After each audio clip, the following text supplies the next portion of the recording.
we still keep relying on imports? Or should we focus on developing hybrid seed production in the Philippines? Now, looking at the decision criteria, we can see that the feasibility and the risk of importation is higher in points, meaning it's more feasible and less risky. However, when you focus on the long-term benefits that you can gain from domestic seed production, you can see that it's more sustainable and more scalable. And the cost efficiency will be the same as we look at it in short-term and long-term benefits. So we chose alternative 2, which is to develop the industry in the Philippines. So we want to implement this in 3 ways. There are going to be 3 main parts: technical solutions, business and contracting innovations, and policy and government support. So this is a very wide problem. So first, with our technical solution, we want to focus on feasibility and viability and industry fit. So feasibility and viability focus on costs, on time. And if you look at the technological parts here, the mechanized pollination systems, drone-based monitoring, AI-assisted field monitoring, those are all cost-intensive, very expensive, and will not be able to be widespread among the Philippines in the couple of years afterwards. If you look at climate-resilient parental lines, it also takes a long time to be able to create a climate-resilient seed. So we focus on precision irrigation, which has both high feasibility and viability and high industry fit, which is being able to implement it in a way that is very helpful to farmers and so that they are not left behind. So after technological, we want to focus on the business and contracting innovations. There are 3 parts to this: the fixed guaranteed minimum buyback prices, the insurance of land, and encouraging farmers and cooperatives to work together. So for our assessment regarding the policy and governmental support for the solution, we want to highlight 2 parts.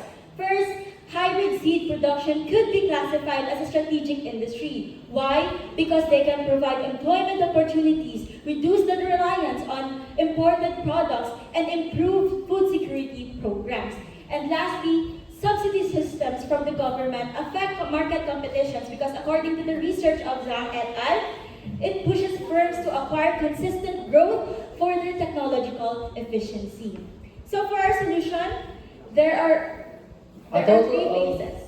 There are a total of 3 to 4 phases. So you'll see 3 or 4 in a while. So the first phase is working on the government and preparing for the years to come. So to be able to weather the hard difficulties wherein they might have the El Nino variances and these forecasted super El Nino this coming 2026. So we want to be able to do this in 1 to 2 years over a small part of the industry first, to be able to assist them in conserving water and be able to finish yield properly.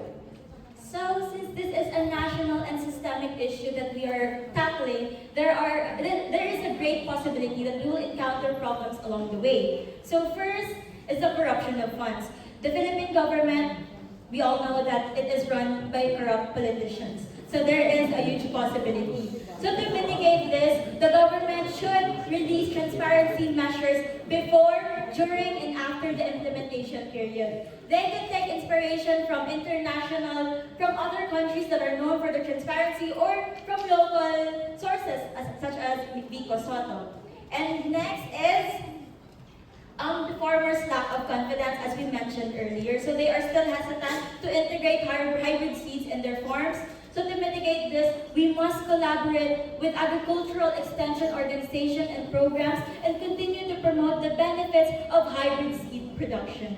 So to answer the question, should the Philippines invest in the domestic seed production industry or continue to depend on imported hybrid seeds? What do you think, J. Roy? I believe that we should invest in the domestic seed production industry. That is right, because we want to promote agricultural sovereignty. And that's it. We are It Takes 2.